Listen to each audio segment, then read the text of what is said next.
minggu lagi kita lewatin. Bersyukur banget hari ini kita masih bisa berkumpul secara online untuk melakukan ibadah. Maka karena itu aku mau mengajak teman-teman semua, mari kita sama-sama menyerahkan hati dan pikiran kita. Kita mau memuji Tuhan, memuliakan nama Tuhan saat teduh.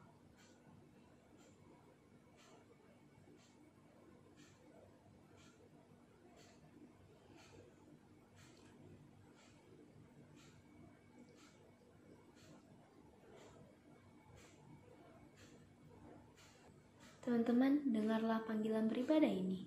Mazmur 150 ayat 1. Haleluya, pujilah Allah dalam tempat kudusnya. Pujilah Dia dalam cakrawalanya yang kuat. Teman-teman, kita mempunyai Tuhan yang begitu luar biasa, yang mencintai, mengasihi, dan Ia baik sekali terhadap kita. Maka karena itu teman-teman, mari kita memuji Tuhan. Kita mau menyanyikan lagu Yesus Kau Sungguh Baik.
kasih ya Tuhan, kami sangat bersyukur kami masih bisa melewati seminggu ini ya Tuhan. Kami juga bersyukur hari ini kami masih bisa beribadah ya Tuhan. Tuhan, biarlah Engkau yang pimpin jalannya ibadah pada pagi hari ini, dari awal, pertengahan, hingga akhirnya. Ya Tuhan, biarlah firman-Mu juga pada pagi hari ini bisa menjadi berkat bagi kami semua. Terima kasih ya Tuhan Yesus, kami sudah berdoa dan mengucap syukur. Amin. Teman-teman, aku mau mengajak kita satu kali lagi menundukkan kepala. Kita mau mengakui segala dosa dan kesalahan kita yang dilakukan secara sengaja maupun tidak sengaja, baik perkataan, perbuatan maupun pikiran. Pengakuan dosa.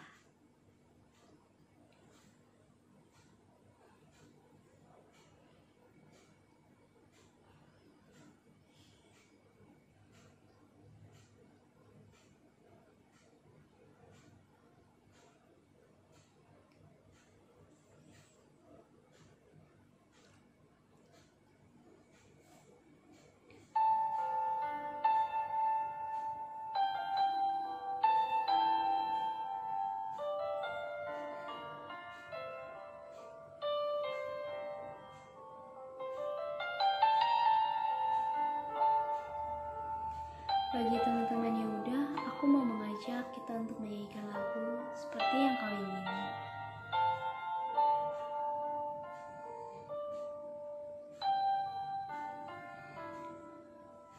Bukan dengan barang fana, kau membayar dosaku. Dengan darah yang mahal, tiada noda dan celah.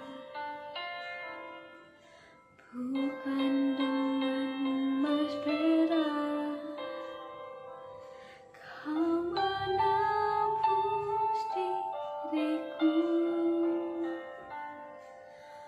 Oleh segenap kasih dan pengorbananmu, ku telah mati dan tinggalkan cara hidupku yang lama. Semuanya sia-sia dan tak berarti lagi. Hidup ini ku serahkan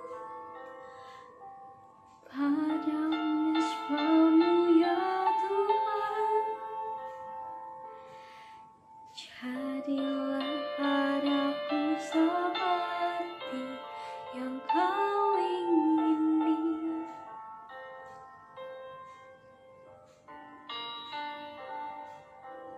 Bukan dengan barang fana, kau membayar dosaku. Dengan darah yang mahal, tiada noda dan celah. Bukan dengan emas perak, kau menebus diriku. Oleh segenap kasih dan pengorbananmu, ku telah mati dan tinggalkan cara hidupku yang lama.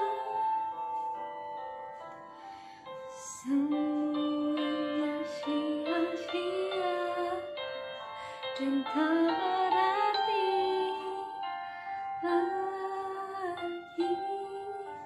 Hidup ini ku serahkan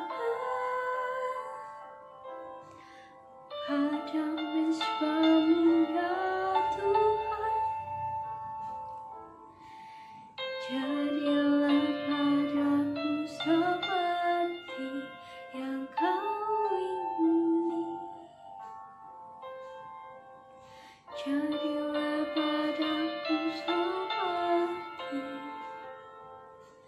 jadilah padaku seperti, jadilah padaku seperti yang kau ingini.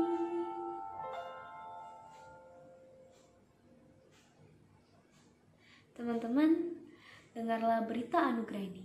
Yesaya 12 ayat 1-3. Pada waktu itu engkau akan berkata, aku mau bersyukur kepadamu ya Tuhan, karena sungguh pun engkau telah murka terhadap aku. Tetapi murkamu telah surut dan engkau menghibur aku. Sungguh Allah itu keselamatanku. Aku percaya dengan tidak gemetar, sebab Tuhan Allah itu kekuatanku dan mazmurku. Ia telah menjadi keselamatanku. Maka kamu akan menimba air dengan kegirangan dari mata air keselamatan. Teman-teman, Tuhan kita begitu setia di samping kita. Ia selalu ada menemani kita. Ia sungguh luar biasa menyayangi kita. Maka karena itu teman-teman, dengan gembira aku mau mengajak kita semua untuk menyanyikan lagu Hatiku Percaya.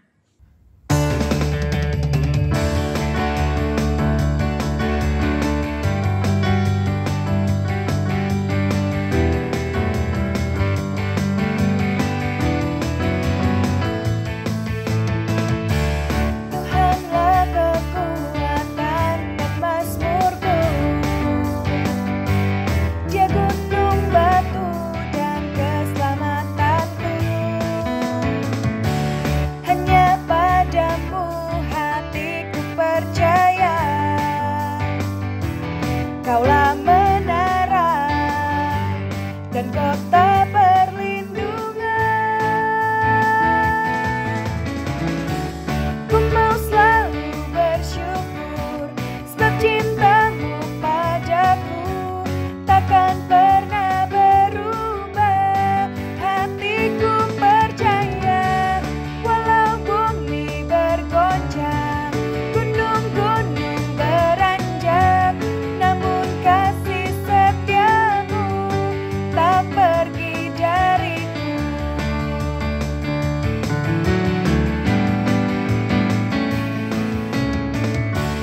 Tuhanlah kekuatan dan mazmurku, Dia gunung batu dan keselamatanku. Hanya padamu hatiku percaya, Kaulah menara dan kota perlindungan. Ku mau selalu bersyukur, sebab cintamu padaku takkan pernah berubah. Hatiku percaya, walau bumi bergoncang, gunung-gunung beranjak, namun kasih setiamu tak pergi dariku. Ku mau selalu bersyukur, sebab cintamu padaku takkan pernah berubah. Hatiku percaya, walau bumi bergoncang, gunung-gunung beranjak, namun kasih setiamu tak pergi dariku.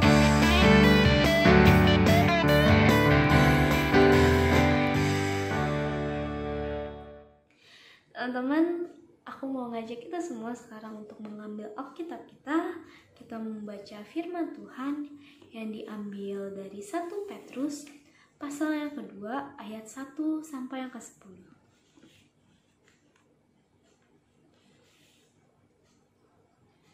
Teman-teman, karena ayat ini panjang, kita bagi dua. Ayat 1 sampai dengan yang ke-5 dibacakan oleh yang laki-laki, ayat ke-6 sampai yang ke-10 dibacakan oleh yang perempuan. 1 Petrus pasal 2 ayat 1 sampai 10. Yesus Kristus batu penjuru. Karena itu buanglah segala kejahatan, segala tipu muslihat dan segala macam kemunafikan, kedengkian dan fitnah. dan jadilah sama seperti bayi yang baru lahir, yang selalu ingin akan air susu yang murni dan yang rohani, supaya olehnya kamu bertumbuh dan beroleh keselamatan. Jika kamu benar-benar telah mengecap kebaikan Tuhan, dan datanglah kepadanya, batu yang hidup itu, yang memang dibuang oleh manusia, tetapi yang dipilih dan dihormat di hadirat Allah, dan biarlah kamu juga dipergunakan sebagai batu hidup untuk pembangunan suatu rumah rohani, bagi suatu imamat kudus, untuk mempersembahkan persembahan rohani, karena Yesus Kristus berkenan kepada Allah, sebab ada tertulis dalam kitab suci, sesungguhnya aku meletakkan di Sion sebuah batu yang terpilih, sebuah batu penjuru yang mahal, dan siapa yang percaya kepadanya tidak akan dipermalukan. Karena itu bagi kamu yang percaya ia mahal, tetapi bagi mereka yang tidak percaya, batu yang telah dibuang oleh tukang-tukang bangunan telah menjadi batu penjuru, juga telah menjadi batu sentuhan dan suatu batu sandungan. Mereka tersandung padanya, karena mereka tidak taat kepada firman Allah, dan untuk itu mereka juga telah disediakan.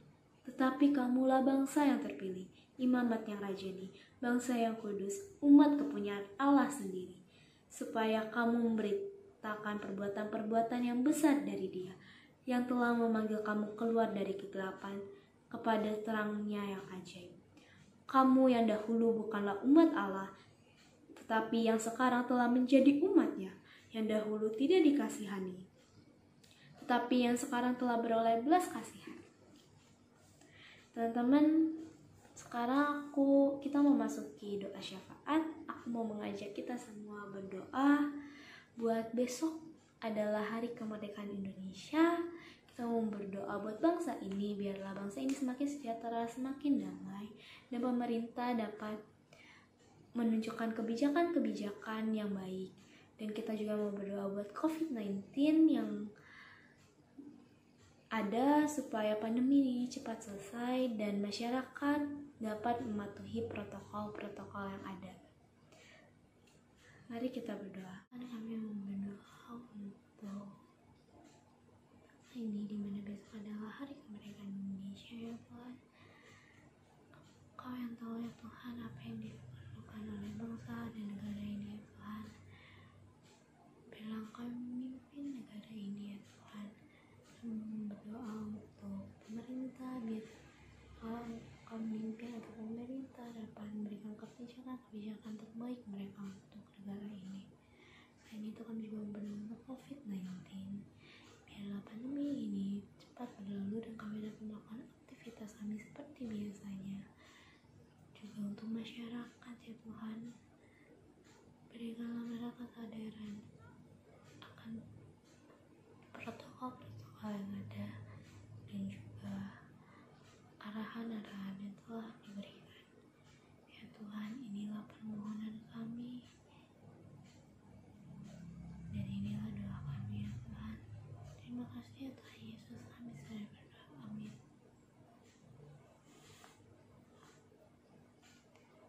Amin.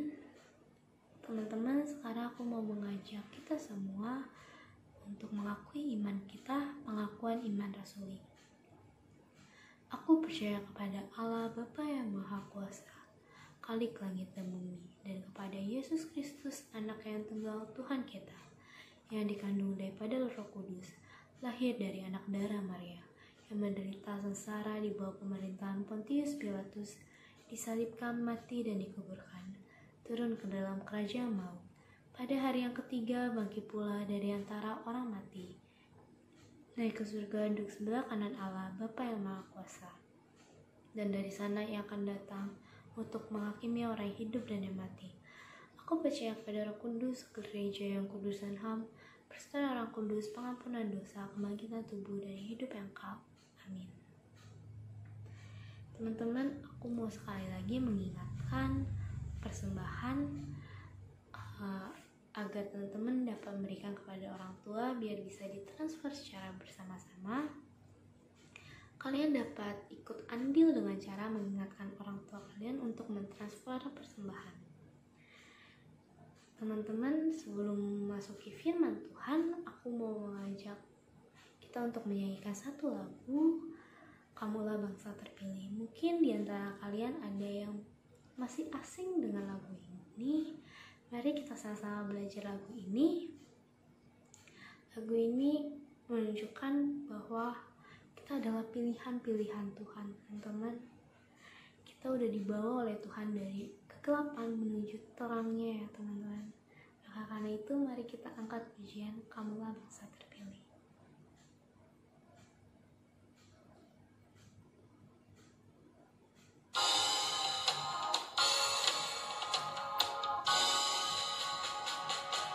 Kamulah bangsa terpilih, imam bertajani, bangsa yang kudus, umat kepunyaan Allah, memberitakan kekuatannya yang menghilangkan dari kegelapan pada terangnya yang ajaib. Bangsa terpilih, imam bertajani, bangsa yang kudus, umat kepunyaan Allah, untuk memberitakan kekuatannya yang menghilangkan dari kegelapan pada terangnya yang ajaib. Kita nyanyiin lagu ini satu kali lagi ya teman-teman.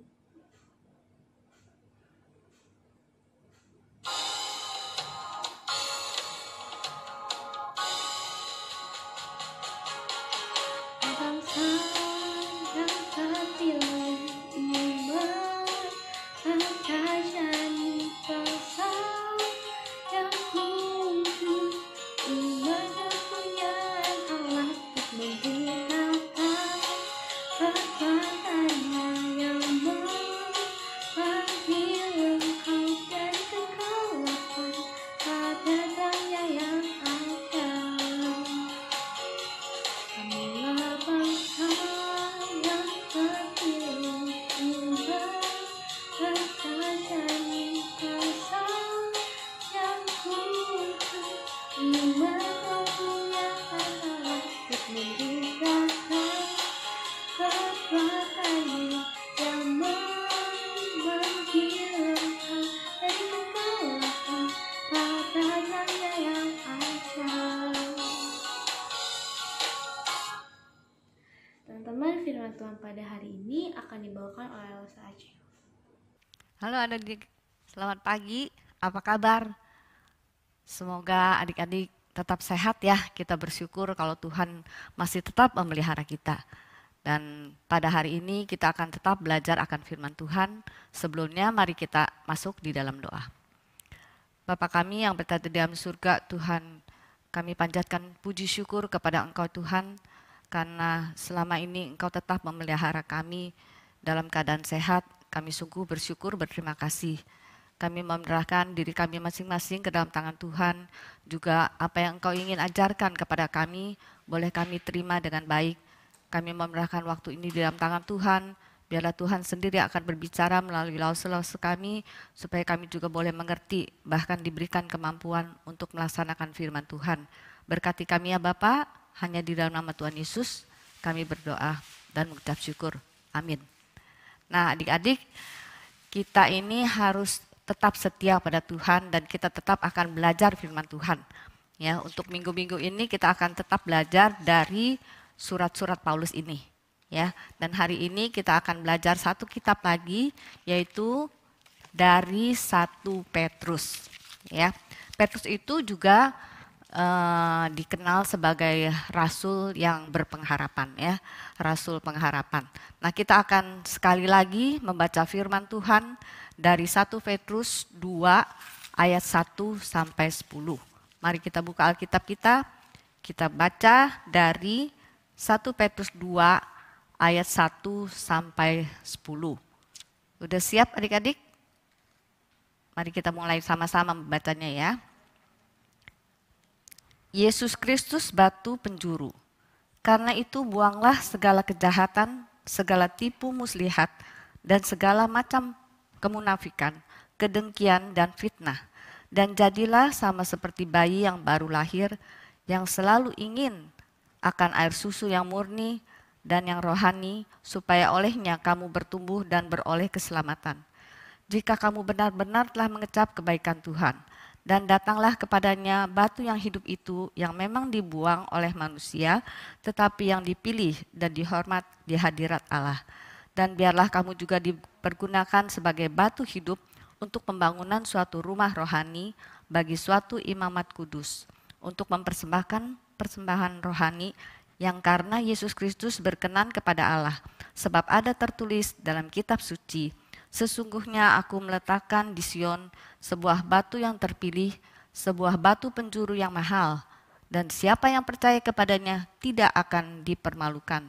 Karena itu bagi kamu yang percaya ia mahal, tetapi bagi mereka yang tidak percaya, batu yang telah dibuang oleh tukang-tukang bangunan telah menjadi batu penjuru, juga telah menjadi batu sentuhan dan suatu batu sandungan. Mereka tersandung padanya karena mereka tidak taat kepada firman Allah, dan untuk itu mereka juga telah disediakan. Tetapi, ayat 9-nya, tetapi kamulah bangsa yang terpilih, imamat yang rajani, bangsa yang kudus, umat kepunyaan Allah sendiri, supaya kamu memberitakan perbuatan-perbuatan yang besar dari Dia yang telah memanggil kamu keluar dari kegelapan kepada terangnya yang ajaib. Dan kamu yang dahulu bukan umat Allah, tetapi yang sekarang telah menjadi umatnya, yang dahulu tidak dikasihani, tetapi yang sekarang telah beroleh belas kasihan. Sedemikian jauh firman Tuhan, dan Lause inginkan supaya kalian juga boleh belajar menghafal ayat 9 yang tadi, ya. Tetapi kamulah bangsa yang terpilih, imamat yang rajani, bangsa yang kudus, umat kepunyaan Allah sendiri, supaya kamu memberitakan perbuatan-perbuatan yang besar dari Dia yang telah memanggil kamu keluar dari kegelapan kepada terangnya yang ajaib. Nah, ini kita pakai sebagai ayat hafalan kita ya. Hari ini kita akan belajar tentang Petrus. Siapakah yang menulis 1 Petrus ini? Kita lihat dari 1 Petrus 1 ayat 1. Ya. Dari Petrus, Rasul Yesus Kristus. Ya. Jadi berarti Petrus mengenalkan dirinya, dia mengaku bahwa dia adalah Rasul Yesus Kristus. Nah, Rasul dalam bahasa Yunani disebutnya apostolos, yang artinya utusan Allah.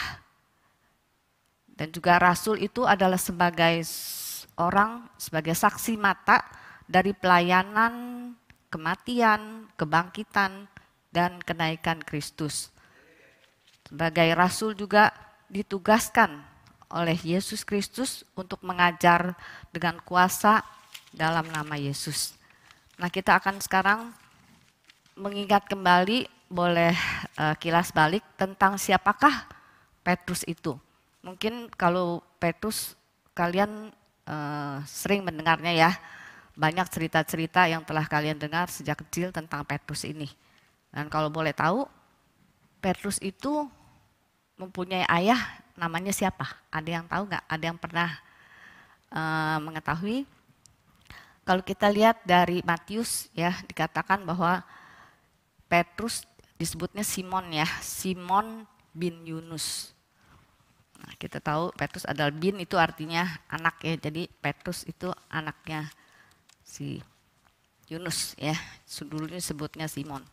Dan juga kalau kalian lihat bahwa Petrus itu adalah salah satu daripada ke-12 murid Yesus ya, dari 12 rasul, dan mereka Petrus ini merupakan lingkaran dalam dari murid Tuhan Yesus. Nah, kemudian juga kita tahu bahwa Petrus mempunyai adik yang namanya ya Andreas ya. Kemudian apalagi yang kalian mengetahui tentang Petrus ini? Ya. Petrus juga mempunyai ibu mertua. Nah, apa yang pernah terjadi kepada ibu mertuanya Petrus? Ibu mertuanya ini pernah disembuhkan oleh Tuhan Yesus, yaitu mempunyai sakit demam ya. Kemudian apalagi? Nah, Petrus juga pernah makan roti dan ikan yang diberkati oleh Tuhan Yesus ya. Pada waktu Tuhan Yesus memberkati 5.000 orang dengan 5 roti dan 2 ikan. Kemudian kita lihat lagi, Petrus pernah tertidur pada waktu Tuhan Yesus berdoa di Taman Getsemani. Ya, kemudian apalagi? Nah, pekerjaan Petrus kalian tahu ya, sebagai penjala ikan, yaitu sebagai nelayan. Nah, Petrus juga pernah mencoba berjalan di atas air. Ingat adik-adik ceritanya? Ya pada waktu di tengah danau ya, murid-murid itu kena angin sakal ya. Kemudian mereka lihat, waduh, di tengah danau itu ada orang pakai baju putih-putih. Wah, mereka bilang, waduh itu hantu. Mereka semua ketakutan. Tetapi mereka bilang bukan. Ya, Yesus bilang, ini aku Tuhan. Nah, si Petrus ini, dia bilang, Tuhan kalau memang engkau benar Tuhan, coba saya juga mau jalan ke sana. Kemudian si Petrus mau ikut juga jalan di atas air ya. Kemudian dia berjalan tetapi karena dia bimbang dan ragu, kemudian dia mulai tenggelam dan Yesus mengangkat tangannya menolong Petrus ya. Nah, ada lagi pernyataan Petrus yang spektakuler ya kalau saya bilang ya, yaitu apa? Pengakuan bahwa Yesus itu siapa gitu ya. Tuhan Yesus pernah tanya kepada murid-muridnya, menurut kalian yang dengar, aku ini siapa? Kata Yesus. Mereka bilang, ya Yohanes Pembaptis lah, Elia, atau Nabi Yeremia, atau salah satu dari Nabi. Nah, tapi Yesus tanya, kalau menurut kalian siapa aku ini? Nah, kemudian Petrus menjawab, yaitu engkaulah Mesias, anak Allah yang hidup. Nah, sejak itu Yesus mengubah namanya Petrus itu menjadi Kefas. Ya, Simon, dia mulai Simon menjadi Kefas. Ya, karena itu adalah dalam bahasa Aram, ya, artinya batu karang. Kemudian diterjemahkan ke dalam bahasa Yunani menjadi Petrus. Nah, juga Yesus berjanji ya bahwa Petrus ini akan menjadi pemimpin di antara para rasul untuk membawa dan membimbing komunitas misianik di Yerusalem melalui tahun-tahun awal. Ya, kemudian Petrus juga dipanggil untuk memberitakan kabar baik di luar perbatasan Israel. Nah, kemudian juga kita lihat bahwa Petrus itu akhirnya dipanggil ya untuk memberitakan Injil. Nah, kemudian siapa yang menerima surat Petrus ini? Ya, Petrus kan menulis 2 surat ya, 1 Petrus dan 2 Petrus ya. Nah, Petrus ini menulis surat kepada orang-orang yang di berbagai tempat di Asia Kecil ya, di berbagai tempat yaitu di Pontus, nanti kalau kalian lihat petanya bisa kalian cari Pontus, Galatia, Kapadokia, Asia Kecil, Asia dan Bitinia. Ya. Nah, itu sekarang tempat-tempat itu adalah yang disebut Turki, yang sekarang Turki ya. Nah, mereka itu adalah orang-orang Kristen non-Yahudi yang dianiaya oleh tetangganya yaitu Yunani dan Romawi. Nah, kita juga lihat belajar mengetahui kapan Petrus menulis surat 1 Petrus ini ya, dan di mana ya. Pada saat itu Petrus sudah tua ketika dia menulis surat ini, yaitu sekitar tahun 60 sampai 68 Masehi ya di Roma. Nah, Petrus menugaskan rekan kerjanya yang bernama Silwanus ya untuk menulis surat ini. Kemudian kita juga akan belajar mengapa Petrus menulis surat ini ya. Petrus menulis surat ini untuk menasehati dan meyakinkan umat Allah di gereja di Asia Kecil.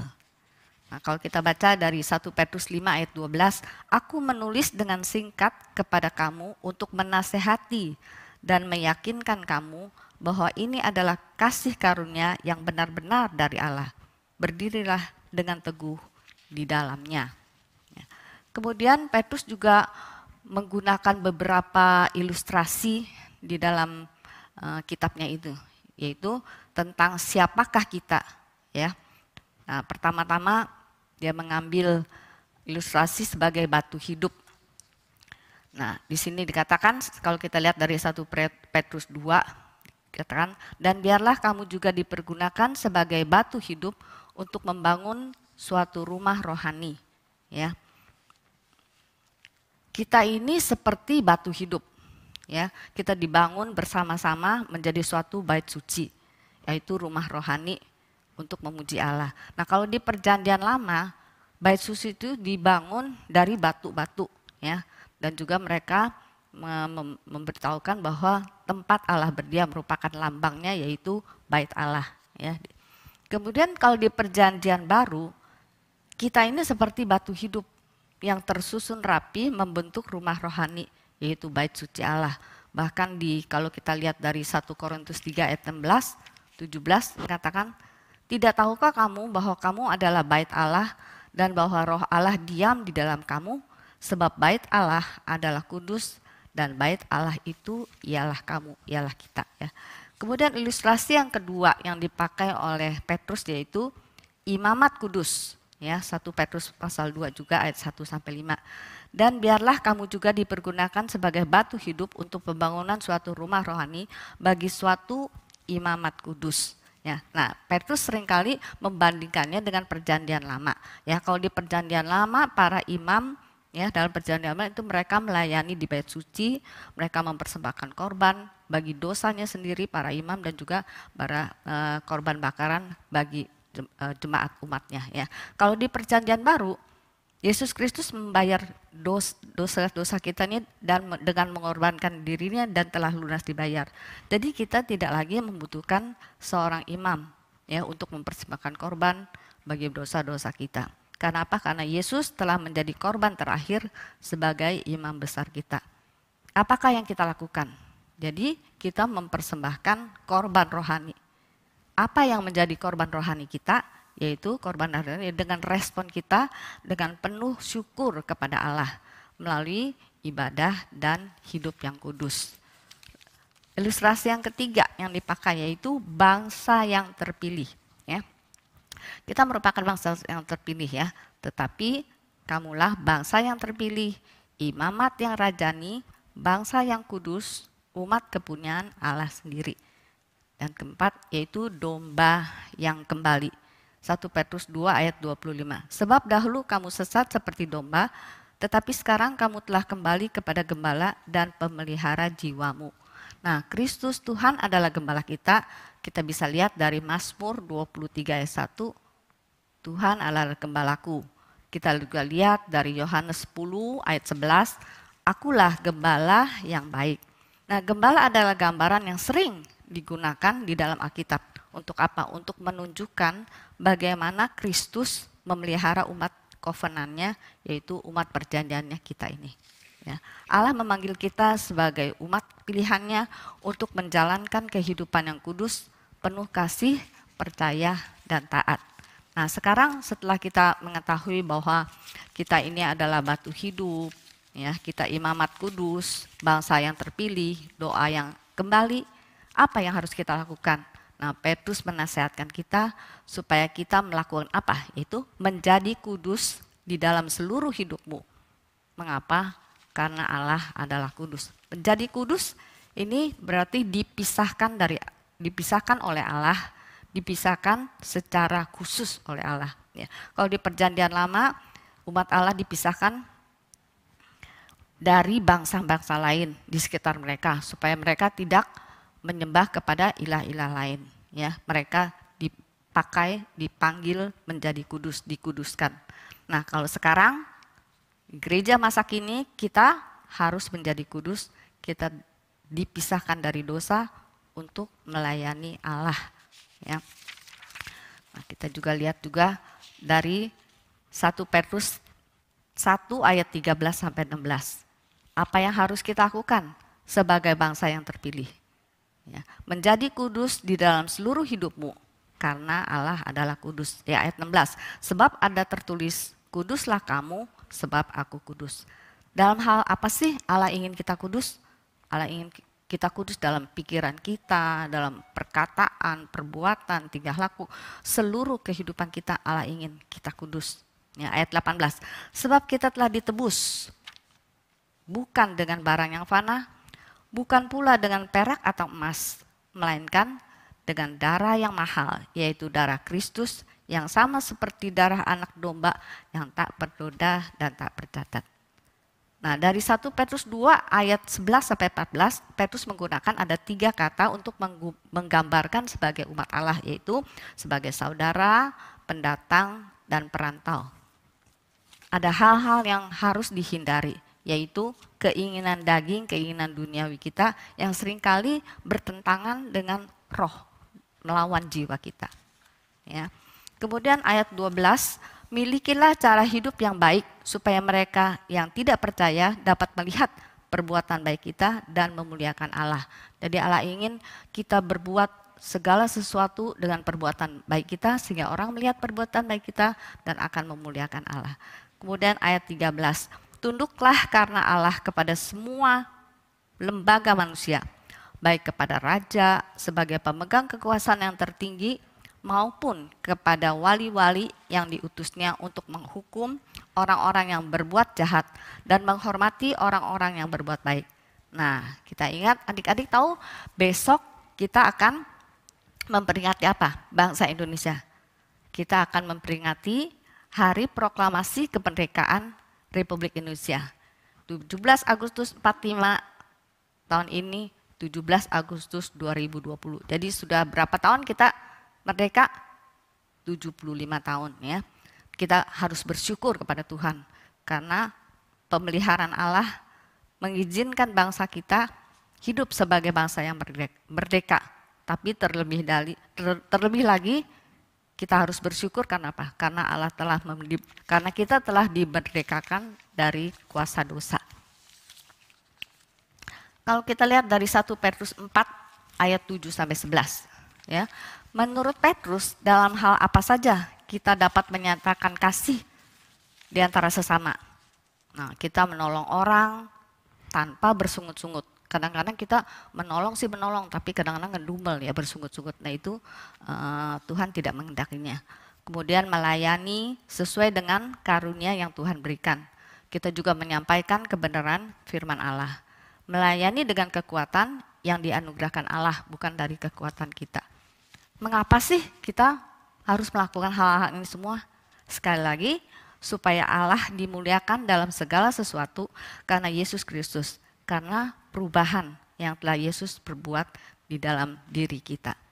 Nah, yang terakhir tentang tanggapan Rasul Petrus tentang penderitaan. Petrus mengingatkan kita bahwa kita akan menderita sebagai orang Kristen. Bagaimana kita merespon atas penderitaan? Petrus menasihatkan supaya kita tidak perlu terkejut, namun kita bersuka cita, memuji Allah karena kita membawa nama Tuhan. Ya. Petrus mengatakan bahwa jika kita dihina demi nama Kristus, kita diberkati. Apakah kalian adik-adik pernah dihina demi nama Kristus? Mungkin dalam pergaulan sehari-hari kalian mungkin pernah ya diledekin gitu sama teman. Ah lu sok suci lu segala macem ya, atau ngapain percaya sama Tuhan Yesus segala macem. Ah lu kalau begitu udah deh gue gak mau temenin lu. Nah gitu kadang-kadang ya. Nah itu juga suatu hal di mana kita harus menjaga kesucian kita, menjaga iman kita ya. Petrus menulis surat itu, surat yang Petrus ini yaitu beberapa tahun sebelum orang Kristen mulai mengalami penderitaan, yaitu di bawah kepemimpinan Nero, Kaisar Romawi yang terkenal teramat kejam di seluruh dunia ya. Penderitaan umat Allah berupa siksaan yang teramat berat bahkan sampai pada kematian. Mungkin kalian pernah dengar ya bahwa Kaisar Nero ini menghukum orang dengan begitu kejam. Ya misalkan ada di lapangan gitu, kemudian dilepaslah binatang-binatang buas, mereka mencabiknya sampai mati. Bahkan menggunakan manusia sebagai lilin, ya itu dibakar sampai mati. Itu begitu kejam. Ya. Hari ini orang Kristen di banyak negara juga masih mengalami penderitaan yang hebat, seperti di Korea Utara, di Mesir, Suriah, Timur Tengah, ya. Bahkan di negara Indonesia juga ada beberapa tempat di mana mereka sangat anti kepada kekristenan. Ya, kemudian di Pakistan, terakhir kita juga dengar juga di India, banyak sekali penyiksaan terhadap orang-orang Kristen. Penderitaan yang kita alami mungkin tidak sebanding dengan penderitaan mereka, tetapi kita harus selalu siap sedia untuk memberikan jawaban bagi pengharapan yang kita miliki di dalam Kristus. Nah, untuk sebagai kesimpulan, ya, kita minta kepada Tuhan agar apa? Agar kita diberikan kekuatan, ya, keberanian untuk tetap percaya dan taat kepadanya dalam segala situasi yang kita hadapi. Jadi ada penderitaan, tetapi juga ada harapan di masa depan. Ya, semua orang Kristen kita dibebaskan untuk mengasihi musuh-musuh kita. Ya, harapan di tengah-tengah penderitaan. Ya, umat Tuhan, kita sebagai minoritas, kita selalu disalahpahami, tetapi kita hidup di bawah pemerintahan seorang raja, yaitu Yesus Kristus. Demikian firman Tuhan hari ini. Biarlah adik-adik juga boleh merenungkannya, boleh diberikan kekuatan untuk menjalankan perintah Tuhan, nasihat melalui Rasul Petrus ini, bagaimana kita hidup sebagai bangsa pilihan Tuhan. Sekian firman Tuhan. Nah, kita akan tutup di dalam doa. Mari kita berdoa. Bapa kami yang bertata di dalam surga, Tuhan, kami sungguh bersyukur, berterima kasih karena Engkau yang memilih kami menjadi bangsa umat pilihan Tuhan. Dan biarlah Tuhan dalam kehidupan sehari-hari kami boleh menyatakan diri sebagai anak-anak Tuhan, sehingga melalui perbuatan baik kami boleh memuliakan nama Engkau. Terima kasih ya Bapa atas firman Tuhan ini, biarlah kami selalu ingat dan kami boleh taat kepada firman-Mu dan setia kepada Engkau. Terima kasih Bapa, di dalam nama Tuhan Yesus kami berdoa dan bersyukur. Amin.